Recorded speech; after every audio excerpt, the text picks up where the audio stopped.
प्रिय बच्चों नमस्कार, स्वागत है आपका आपके अपने channel one time exam study 0.5 में। तो रोजाना की भांति आज फिर मैं आपके सामने एक हिंदी का बहुत ही जबरदस्त प्रैक्टिस सेट लेकर आया हूं, जो कि आगामी परीक्षाओं की दृष्टि से बहुत ही महत्वपूर्ण है। तो बच्चों आज का हमारा पहला क्वेश्चन है, निम्न में किस काल की समय सीमा सन 743 से 1343 ईस्वी है? किस काल की समय सीमा 743 ईस्वी से 1343 ईस्वी है? ऑप्शन है आपके सामने, आदिकाल, भक्ति काल, रीति काल या आधुनिक काल। तो बच्चों जल्दी से कमेंट करके बताएं हमें कि पहले क्वेश्चन का आंसर क्या हो जाएगा। तो इसका आंसर हो जाएगा बच्चों option number A for Ahmedabad, A for America. आदिकाल जो है वह आपकी आदिकाल की समय सीमा है 743 ईस्वी से 1343 ईस्वी मानी जाती है। इसलिए पहले क्वेश्चन का आंसर आपका ए फॉर अहमदाबाद यानी कि आदिकाल हो जाएगा। और दूसरा क्वेश्चन है आपके सामने, क्वेश्चन नंबर 2, किस काल को पूर्व मध्यकाल के नाम से जानते हैं? तो बच्चों दूसरे क्वेश्चन में हमसे पूछ रहा है किस काल को हम पूर्व मध्यकाल के नाम से जानते हैं। ऑप्शन है आपके सामने, क्या आदिकाल को, या भक्ति काल को, या रीति काल को, या आधुनिक काल को। जल्दी से बच्चों कमेंट करके बताएं हमें कि किस काल को पूर्व मध्यकाल के नाम से जानते हैं। बच्चों यदि चैनल को सब्सक्राइब नहीं किया तो चैनल को सब्सक्राइब करें, लाइक करें और शेयर करें। तो बच्चों इसका आंसर हो जाएगा आपका option number B for Bombay, भक्ति काल। पूर्व मध्यकाल के नाम से हम भक्ति काल को जानते हैं। ठीक है बच्चों, इसलिए आपका दूसरे क्वेश्चन का आंसर हो जाएगा option number B for Bombay यानी कि भक्ति काल। अगला क्वेश्चन आपके सामने, क्वेश्चन नंबर 3, रीति मुक्त जो है वह किस काल की शाखा है? आपको बताना है हमें कि रीति मुक्त जो शाखा है वह किस काल की है। ऑप्शन है आपके सामने, आदिकाल, भक्ति काल, रीति काल, आधुनिक काल।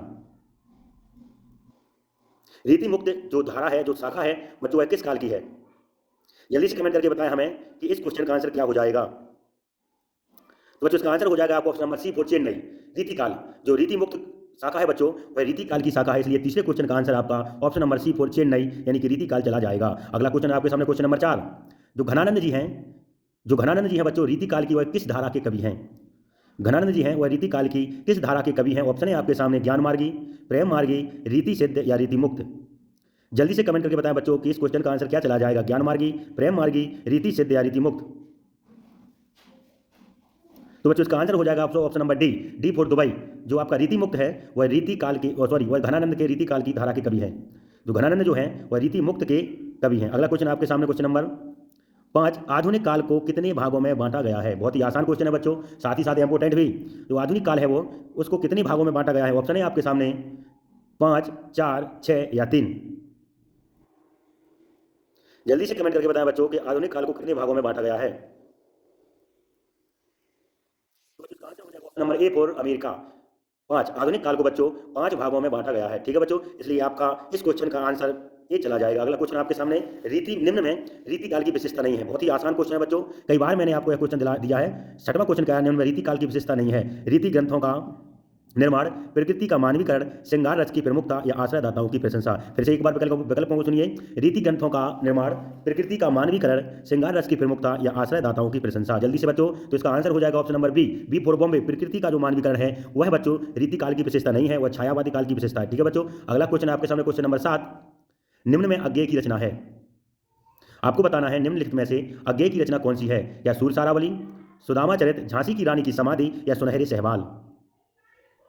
जल्दी से बच्चों बताएं अज्ञेय की रचना इनमें से कौन सी है। तो बच्चों इसका आंसर हो जाएगा आपको option number D for Dubai. सुनहरे सहवाल जो है बच्चों वह अज्ञेय की रचना है। साथ ही साथ आपको बताते चलें, सूर सारावली जो है वह सूरदास की है, और आपकी सुदामा चरित जो है नरोत्तम दास की है, और झांसी की रानी की समाधि सुभद्रा कुमारी चौहान की है। अब बचा आपका सुनहरे सहवाल जो अज्ञेय की रचना है, इसलिए ऑप्शन नंबर डी इसका सही हो जाएगा। अगला क्वेश्चन आपके सामने, निम्न में सुमित्रा नंदन पंत की रचना है। बच्चों बहुत ही अच्छा क्वेश्चन है, सुमित्रा नंदन पंत की रचना आपसे पूछ रहा है। ऑप्शन है आपके सामने, गीतावली, सुदामा चरित, चौखे चौबदे या उत्तरा।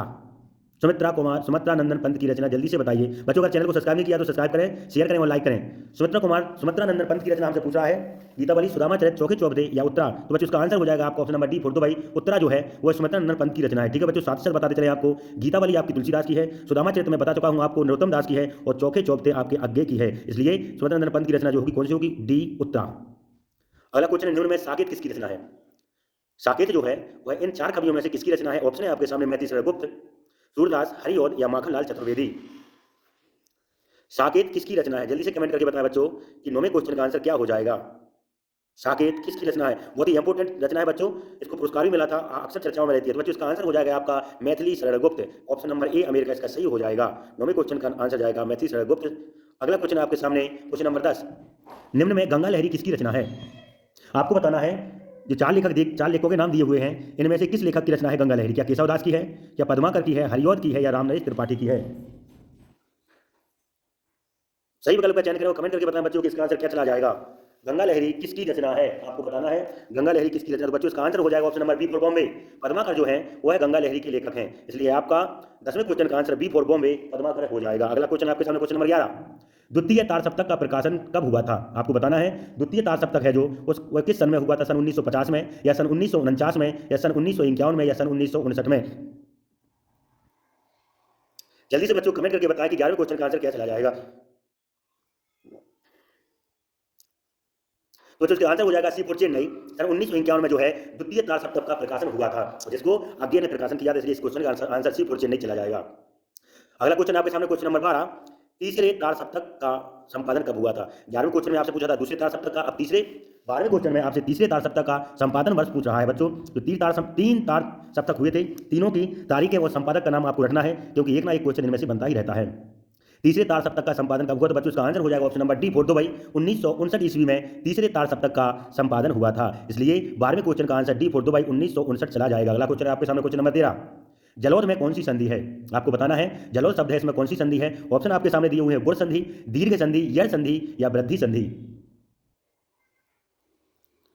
बच्चों जल्दी से सही विकल्प का चयन करें और कमेंट करके बताएं हमें कि 13वें क्वेश्चन का आंसर क्या चला जाएगा। तो इसका आंसर हो जाएगा ऑप्शन नंबर डी फॉर भाई वृद्धि संधि। जलोढ़ में जो है वृद्धि संधि है, आपको पता है गुण संधि में ए की और ओ की मात होती है, दीर्घ में आपकी बराबरी बराबर होते हैं, और यड़ संधि में आधे अक्षर होते हैं, और वृद्धि संधि में आपकी औ की या आई की मात होती है। तो डी फॉर भाई वृद्धि संधि आपका जलोढ़ में संधि होगी। अगला क्वेश्चन आपके सामने क्वेश्चन नंबर 14। पित्रादेश में कौन सी संधि है, आपको बताना है। जो शब्द दिया है पित्रादेश, इसमें कौन सी संधि है। गुण संधि, दीर्घ संधि, यड़ संधि या वृद्धि संधि। बच्चों चैनल को सब्सक्राइब नहीं किया, सब्सक्राइब करें, शेयर करें और लाइक करें। जल्दी से बताएं पित्रादेश में कौन सी संधि है। सही विकल्प का चयन करो, कमेंट करके बताएं बच्चों कि 14वें क्वेश्चन का आंसर क्या हो जाएगा। आपको option number C for Chennai. यड़ संधि जो है वह आपकी पित्रादेश में है, क्योंकि मैंने आपको बताया था कि जहां पर आधा अक्षर आए, चाहे वो यारती के पहले आए या ऋषि के पहले आए, वो वचन के पहले आए, तो वहां पर यड़ संधि हो जाती है। 14वें क्वेश्चन का ऑप्शन सी सही हो जाएगा। अगला क्वेश्चन आपके सामने निम्न में सांप का पर्यायवाची नहीं है। 15वें क्वेश्चन में आपसे पूछ रहा है सांप का पर्यायवाची इन 4 ऑप्शनों में से कौन सा नहीं है। क्या भुजंग, क्या त्रिशूल, नांग या व्याल। जल्दी से कमेंट करके बताएं कि 15वें क्वेश्चन का आंसर क्या चला जाएगा। सांप का पर्यायवाची इनमें से कौन सा नहीं है। तो बच्चों इसका आंसर हो जाएगा option number B for Bombay. त्रिशूल जो है बच्चों वह सांप का पर्यायवाची नहीं है। भुजंग, नांग और व्याल तीनों सांप के पर्यायवाची हैं। त्रिशूल जो बच्चों है वह आपका पुष्प यानी फूल का पर्यायवाची है, इसलिए 15वें क्वेश्चन का आंसर बी फॉर बॉम्बे त्रिशूल सही हो जाएगा। अगला क्वेश्चन आपके सामने क्वेश्चन नंबर 16। निम्न में कामदेव का पर्यायवाची है। आपको 4 विकल्प दिए हुए हैं, इनमें से कामदेव का पर्यायवाची छांटना है। 3 इसमें कामदेव के पर्यायवाची नहीं है, एक कामदेव का पर्यायवाची, उसे आपको सिलेक्ट करना है और कमेंट करके हमें बताना है कि 16वें क्वेश्चन का आंसर क्या चला जाएगा।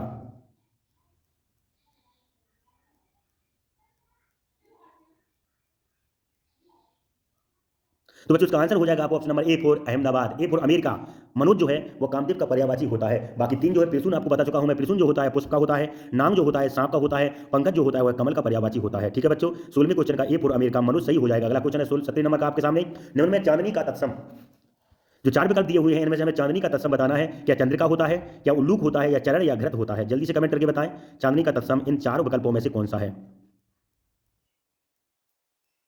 चांदनी का तत्सम कौन सा है। तो बच्चों इसका आंसर हो जाएगा ये फॉर अमेरिका चंद्रिका। चांदनी का जो तत्सम होता है बच्चों वह चंद्रिका होता है। ठीक है बच्चों, बी में जो ऑप्शन दिया है उल्लू है, उल्लू का तत्सम है। और चरण जो है यह आपके चरण का पांव का तत्सम है। घृत आप सभी जानते हैं, घृत जो है वह घी का तत्सम होता है, इसलिए चांदनी का तत्सम जो है वह हो जाएगा चंद्रिका। ऑप्शन नंबर ए सही हो जाएगा। अगला क्वेश्चन आपके सामने क्वेश्चन नंबर 18। आजीवन में कौन सा समास है। आपको बताना है बच्चों कि आजीवन में कौन सा समास है। क्या द्विगु समास है, अव्ययी भाव समास है, या बहुव्रीहि समास है, या इनमें से कोई नहीं। आजीवन में कौन सा समास है, जल्दी से कमेंट करें और हमें बताएं कि 18वें क्वेश्चन का आंसर क्या चला जाएगा। Option number B for Bombay अभिभाव, क्योंकि मैंने आपको बताया था अभिभाव में जो होता है पहला पद आपका उपसर्ग जुड़ा होता है, वो दूसरा पद आपका प्रधान होता है। यहाँ पर अपन आजीवन आजीवन आ को अलग कर दें तो जीवन एक स्वतंत्र शब्द होगा और आ एक आपका उपसर्ग होगा, इसलिए 18वें क्वेश्चन का आंसर बी फॉर बॉम्बे अभिभाव हो जाएगा। अगला क्वेश्चन आपके सामने क्वेश्चन नंबर 19। चौराहा में कौन सा समास है। चौराहा में कौन सा समास है, जल्दी से कमेंट करें बच्चों। क्या द्विगु समास, या अव्ययीभाव समास, या बहुव्रीहि समास, या इनमें से कोई नहीं। चौराहा 4 राहों का समाहार। जल्दी से कमेंट करें बच्चों, सही विकल्प का चयन करें, कमेंट करके बताएं बच्चों कि 19वें क्वेश्चन का आंसर क्या हो जाएगा। चौराहा में कौन सा समास है? तो बच्चों इसका आंसर हो जाएगा आपको option number A for America, द्विगु समास। चौराहा में जो है बच्चों वह द्विगु समास है। अव्ययी भाव जो होता तो पहला पद आपका उपसर्ग होता, बहुब्रीहि में ना पहला पद ना दूसरा पद बल्कि तीसरे पद की ओर संकेत करता है, वही प्रधान होता है। इसलिए 19वें क्वेश्चन का नंबर आंसर हो जाएगा अमेरिका, ए फॉर द्विगु समास। आज का लास्ट और अंतिम क्वेश्चन बच्चों हमारा 20वां, चरण कमल बंदो हर्राई में अलंकार है। चरण कमल बंदो हर्राई में अलंकार है। ऑप्शन है आपके सामने उपमालंकार, रूपक अलंकार, उत्प्रेक्षा अलंकार या इनमें से कोई नहीं। चरण कमल बंदो हर्राई में अलंकार है। जल्दी से कमेंट करके बताएं हमें कि 20वें क्वेश्चन का आंसर क्या चला जाएगा। बहुत ही अच्छा क्वेश्चन है बच्चों। तो बच्चों इसका आंसर हो जाएगा option number B for Bombay. चरण कमल बंदो हर्राई में बच्चों आप सभी को मालूम है रूपक अलंकार है, इसलिए 20वें क्वेश्चन का आंसर बी फॉर बॉम्बे यानी कि रूपक अलंकार हो जाएगा। तो बच्चों ये आज की हमारी क्लास थी जिसमें मैंने आपको 20 बहुत ही इंपॉर्टेंट क्वेश्चनों की श्रृंखला आपके सामने पेश की है। कल इसी टाइम पर फिर मिलेंगे, तब तक के लिए नमस्कार, जय हिंद।